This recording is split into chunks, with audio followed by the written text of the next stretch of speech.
Dave at grabgreattraffic.com with another video here, and this one we're going to show you how to set up Camstudio. As it comes from the box, it needs a little tweaking. Some of the settings don't work real good, and we're going to show you how to fix that. Go to the file, and of course we have the menu commands for record, stop, pause, etc. And I prefer the keyboard commands, so we'll cover those when we get over to options. Region, we want a fixed region. You could do the window or full screen if you want. Fixed region, we want 640 by 480. If you're doing YouTube, you might want to go 640 by 360, but this particular setting is what you'll need if you want to use Video Submit Wizard to submit your videos to, say, 40 or 50 additional sites besides YouTube. And I have a link in the post transcript if you would care to use that. We can go down to drag corners to pan. I don't use those because I use auto pan. It makes it a little smoother, so when we get to that setting, hit OK. Under options, video options, we you've already downloaded the DivX and installed it, and so that is the codec that we're going to use for this. We want a quality of 100. Set your keyframe rates every 120. Capture frames every 40. And playback at 25. Uncheck the auto adjust. These two multiplied together need to give you 1,000. So if you take, if you want a playback rate of 25, you divide that into 1,000. That'll give you 40. You would probably like something like 30 and 33.333, but Camstudio doesn't have the ability to handle decimals, so it will end up, if you try that number, it will end up your audio and your video will be out of sync. These two numbers have to multiply to exactly 1,000. So hit OK. Cursor options, we can select a left button color or a right button color if you want it left for yellow and red for right, and you can try different custom cursor if you want. I just use the regular cursor with a little highlight. That's a feature of version 2.5. Hit OK. And Camstudio normally says do not record audio. So you want to record audio from microphone. The default is don't record the audio. Why they do that, I don't know. Audio options for the microphone.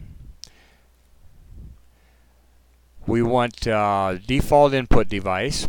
There's a link to download Realtek if you would like to do so and use that.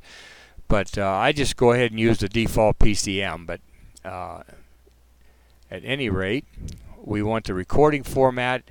We would like 22 kilohertz, and we want it in mono. There's no reason to waste more file size trying to record stereo. Compressed format, I use the PCM and the 22 kilohertz. Interleave every 1 frame or 100 milliseconds, whichever you choose, and also make sure that use MCI recording is checked because that also helps sync your audio and your video. Hit OK. Enable auto pan, I prefer that. The auto pan speed, the lower you set it, the more you can move your cursor without the screen redrawing itself. So 80 seems, you can actually go up to 200 if you'd like, but then it'll follow it immediately. In other words, as soon as you move your cursor, the screen redraws. So 80 seems to give a pretty good result. I've been real happy with that. and we'll click OK for the pan speed. If you click it down here, then you'll be way over here before the screen follows you. So 80, well, you should find works pretty good. And program options. We want to hide the flashing rectangle during recording. If you may, on your first few videos, want to use the flashing rectangle, it shows you how much of the screen is being used. But if you do that and you notice on your final recording that you've got these little right angles that are following you as you move your cursor, those are artifacts from the flashing rectangle. So I usually hide the flashing rectangle, and then I avoid that problem. Save settings on exit and capture translucent layered windows, and play the AVA file if you want. These all name of the you want them to ask you what file name you want to use, and everything else you can pretty much leave the way it is. Record to flash options. You can preview if you want. Delete the intermediate AVI file. And now we come down to keyboard shortcuts. I prefer using, this is the record pause key. I prefer using the F8 key, the F9 key for the stop key, and when you hit that, it will also ask you where you want to save your file. Or you can hit F10 and have it cancel. Now, Camstudio won't let you just set like these. You will also have to set the additional keys here, and the only thing is they have to be different. You don't want to select any of these because for instance, if you're doing a Word video, you can't use your space bar or enter or tab because you've already allocated it to Camstudio. So the first one I would just leave at none. Or you could just put Control key if you wanted, and the previous layout key I would put for Control Alt and then Control Alt Shift, because they all have to be different or it won't even let you close this window out. But these should work out pretty good for you. Hit OK, and you have screen annotations if you want them, and we'll close that.